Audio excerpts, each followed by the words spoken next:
Hey everybody, what's going on? KSA Kris here, Real Estate Blitz. Doing a quick video. If you haven't looked on my Facebook page, the Real Estate Blitz on Facebook, I posted up something that was written by an investor basically saying all these horrible things about real estate agents and why you should not get your license if you're a real estate investor. So I read it, and I would say I agreed with a couple things, but I pretty much disagreed with all of it. And it's funny because whenever you see stuff like that, there's always an angle. There's always some type of an angle, and of course, a dude was trying to sell stuff. So, but it was on a very reputable site for investors, and it bothers me because a lot of investors are going to see that and then get this preconceived notion, like this awful notion that being a real estate agent and an investor is awful. And he literally, the guy that wrote it, wrote every negative thing that you could say about real estate. And could all of those things be true? Yes, they could. So do me a favor, go and check that out. But could they all be true? Yes, they could. But what I would also say is the inverse is true. A lot of people don't like real estate investors. A lot of people think that real estate investors are scams, they're criminals, and they're greedy. So I don't think it's very fair to throw real estate agents under the bus the way that he did. However, let's talk about the truth. So as a real estate investor, does it make good sense to get your real estate license? So, this is my thing. I'm a real estate investor. I have been for a long time. I did not want to get my license. I did not want to get my license because I was under a certain impression that honestly I found is not true. So the first thing that this guy said, he says, it's a job. If you get your real estate license, I took notes actually. So I'm going to grab this. He said, it's a job.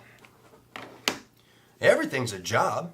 Having kids, you got kids, that's a job. If you're a real estate investor, it's a job, depending on how you view it. I think it's all perception. The stuff that I do when it comes to real estate investing or even retail real estate, I don't view it as a job. I had a job. I had a job for 20 plus years in the Marine Corps. That's a job.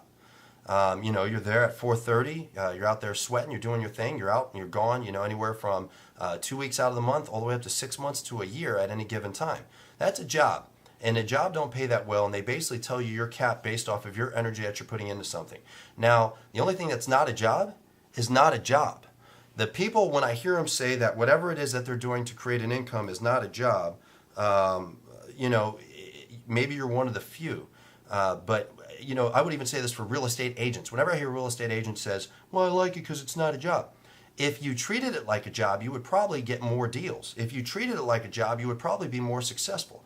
If you had the self-discipline to treat it like a job where if you didn't work, you would get fired, you would probably be a bit wealthier. Just my opinion. But again, it's a mindset. I think that specifically is a mindset. What is and what isn't a job? That's for everybody else to choose. And if you don't have a job, you don't have money. Oh, well, that's not true, Chris. I love what I do.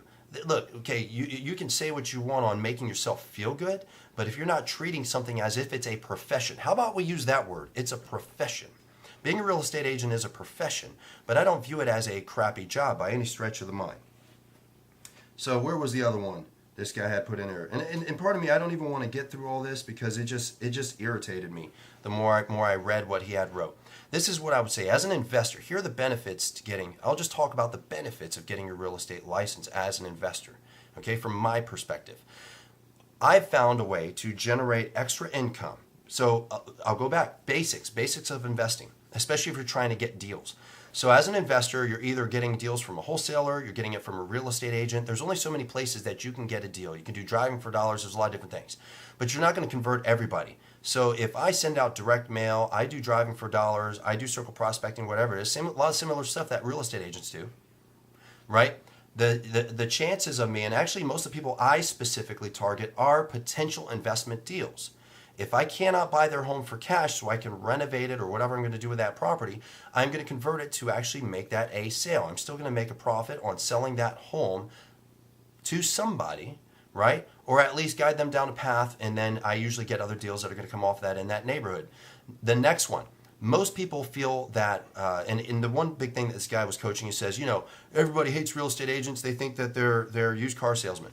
Look, I won't disagree completely. But the reality is when it comes to a wholesaler that sends garbage letters, which don't get me wrong, I do it. I've done it. That sends off yellow letters and things like that. Who comes off as the true scam? What you're targeting as an investor is somebody that's in need. You're looking for, if you get an inbound call, I send out 10,000 pieces, I expect 180 calls, I'm expecting to get 4 deals, whatever it is, whatever your math is, your returns in your market, right? The person that you're going to actually convert is going to be the need. The people that are not in need, that's your opportunity as a real estate agent to convert them as well and still get a listing. Or it's a future deal. Or it's an opportunity of, like for us, we built a renovate to sell program. I'll come in and renovate your home, and that close of escrow, I'm going to get my money back plus whatever percentage I want, so I get to invest it and I get the listing. So, again, different perspective. I think if you put it out appropriately as a qualified real estate agent, especially if it's a real estate agency or a real estate team or somebody that has a reputation, you're actually going to get more money. You're actually going to get more opportunities and more profit because now you're known. I have a guy, he's a local tax professional. He loves the fact that we're extremely reputable in the market as real estate agents, and he sends me deals to buy in cash all the time from clients of his. I think that's fantastic. So again, disagree with the guy. Other big reasons why I think it's good to have your real estate license.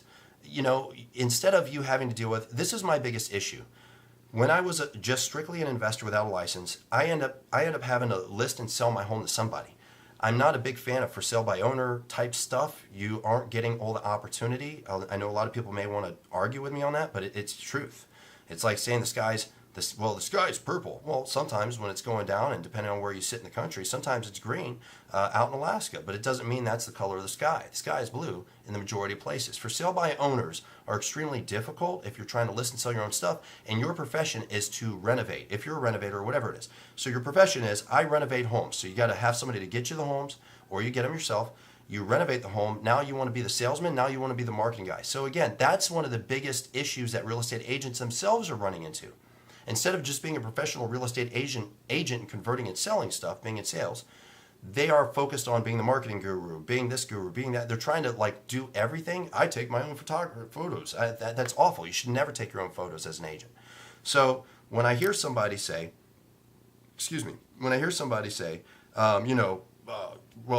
real estate agents, the commission. There it is. I get to roll my commission right back into my own properties that I renovated that I'm getting ready to sell.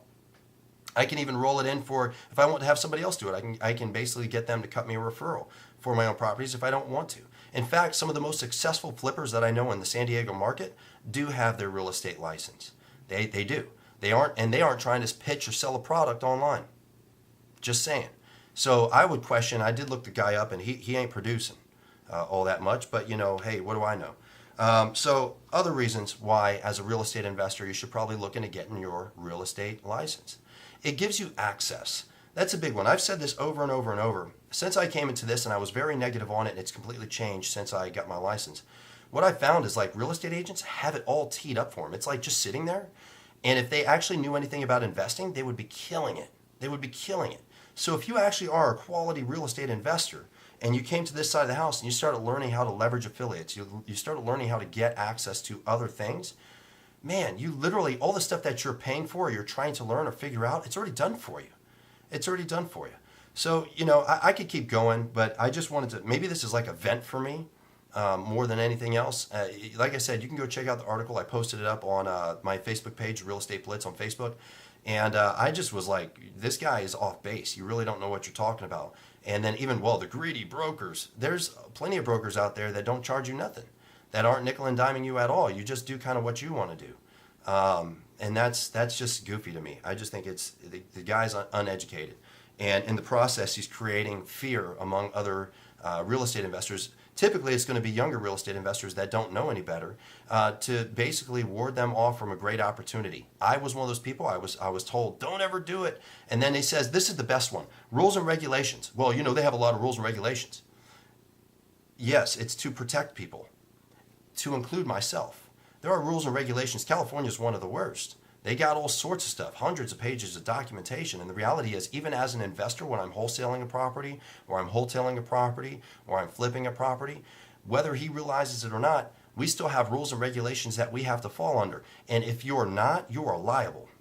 And if you get sued because you don't have E&O or anything else, that's coming out of your ass, not out of the insurance company's ass. So I just think that's the goofiest. So you deeply believe that it's the Wild West. You can just run around and see, now I'm getting angry. You can run around and screw people. That's your justification for not getting a license, so you can fly under the radar and not be held to a decent standard to protect individuals from predators. Well, you're just a prick, as far as I'm concerned. That's something a prick would say. So, anyways, today's my event. If you're a real estate investor, look, I highly recommend that you explore getting your real estate license. You don't have to hang it with anybody, but it gives you access to things that you can't get right now as an investor unless you pay. And from my own experience and from other friends of mine that are top producing investors, that's what they focus their lives on. I got a friend of mine right down the street, Kukin and Clark. They're spec builders now. They do these multi-million-dollar homes. And Clark's got his real estate license, and they just keep everything in-house. You keep control of your own deals. You get the structure, and you have an awareness that's going to be a little bit different. So I just think I saw that article, and I just was like, dude, you're crazy. You don't even know what the hell you're talking about. At least explore it. Don't believe all the negativity. And if you do hear something or you see something, like I tell everybody, always research it. If somebody's trying to make a buck off you, and they're trying to, if everything sounds negative, you got to understand, this is a form of marketing. Okay, marketing. It's a form of marketing. See a problem or create a problem. Create fear and, oh my gosh, this could happen to you if you don't or if you do. And then provide a solution so somebody will create that will purchase a product. And all I saw in that whole thing was a product. That guy's just pitching products. And to me, it's criminal because it's taking advantage of young people that don't know any better. And I could be wrong, but, one way or the other, I think as long as you're doing what you got to do for your own investments, it's good. All I'm saying is that having a real estate license actually doesn't have to cost you much of anything outside of taking the test and the process to get licensed. Outside of that, it's just having the access, having the license and having the access, especially to affiliates and opportunity. To me, that's a huge win. So anyways, that's all I got. Appreciate you. KSA Kris Real Estate Blitz. Do me a favor, like, share, comment. Check me out on YouTube. Check me out on Facebook. Just type in the Real Estate Blitz. It'll pop up. And I'll see you all tomorrow.